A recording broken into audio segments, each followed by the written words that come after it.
देश में होने वाले आगामी लोकसभा चुनाव में अब सिर्फ चंद महीनों का समय शेष रह गया है।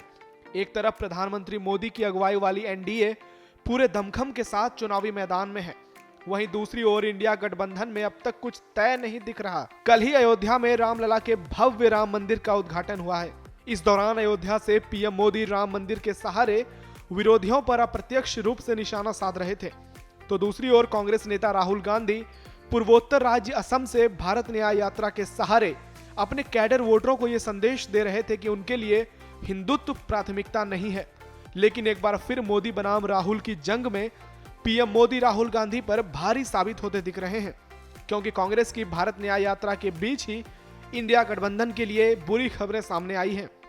दरअसल इंडिया गठबंधन को आकार देने में सबसे बड़ा योगदान अगर किसी नेता का रहा है तो वो बिहार के सीएम नीतीश कुमार हैं।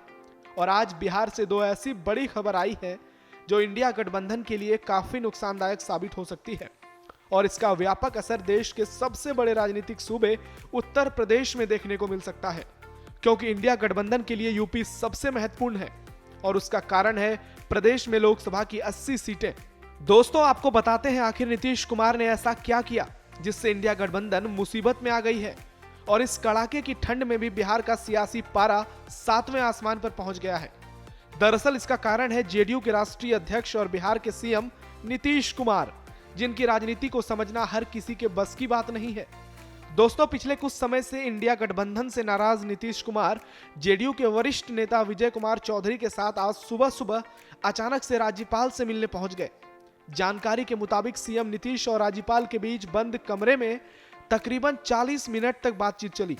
कयास लगाए जा रहे हैं कि विधानमंडल के बजट सत्र को लेकर सीएम नीतीश राज्यपाल से चर्चा करने पहुंचे थे, लेकिन याद कीजिए 9 अगस्त 2022 की तारीख, जब नीतीश ठीक ऐसे ही राज्यपाल से मिलने पहुंचे थे और बीजेपी को बड़ा झटका देकर महागठबंधन में शामिल हो गए थे और प्रदेश में जेडीयू, आरजेडी और कांग्रेस की सरकार बनी थी। ऐसे में अब बड़ा सवाल है कि क्या एक बार फिर से नीतीश कुमार पलटने वाले हैं।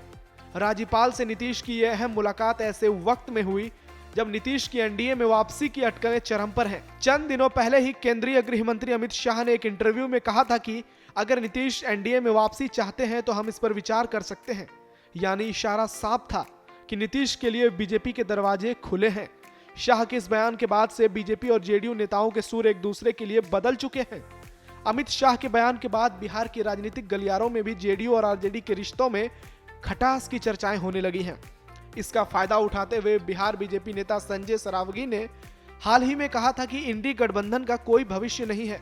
अगर नीतीश कुमार बीजेपी की सदस्यता ग्रहण करते हैं तो उनके स्वागत के लिए हम तैयार हैं। इंडी गठबंधन में सीट बंटवारे को लेकर आपस में मारकाट मची है। वहीं इन घटनाक्रम के बीच सीएम नीतीश की राज्यपाल से मुलाकात ने आरजेडी के साथ साथ इंडिया गठबंधन की भी टेंशन बढ़ा दी है, और इसका तार जेडीयू नेता खालिद अनवर के बयान से भी जुड़ता दिख रहा है।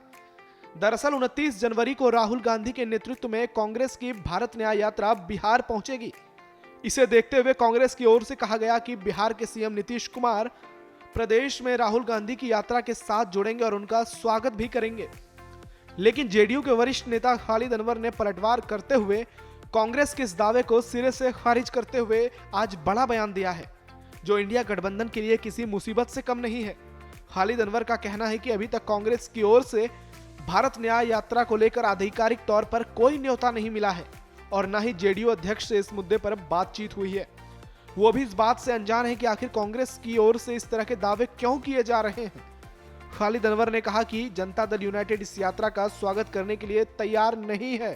खालिद अनवर का बयान सीधा और सटीक है, और ये ऐसे ही मौके पर आया है जब कुछ दिनों पहले ही इंडिया गठबंधन की मीटिंग में नीतीश कुमार ने संयोजक बनने से इनकार कर दिया था।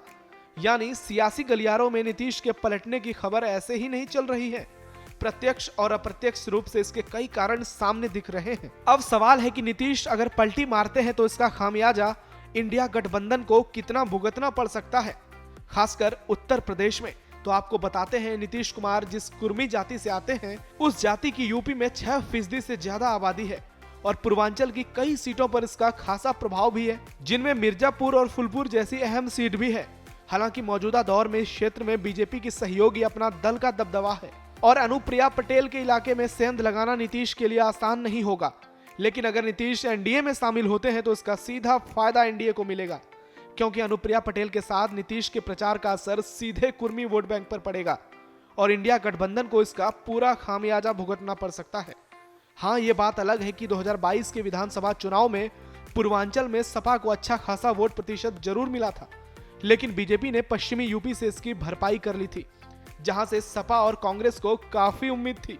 आज के समय में देश में नीतीश कुमार की पहचान एक ईमानदार नेता के तौर पर है और इंडिया गठबंधन में नीतीश ही एकमात्र बड़ा चेहरा है जिन पर भ्रष्टाचार का कोई आरोप नहीं है। यानी नीतीश को खोना इंडिया गठबंधन के लिए उत्तर प्रदेश में भी नुकसानदायक हो सकता है।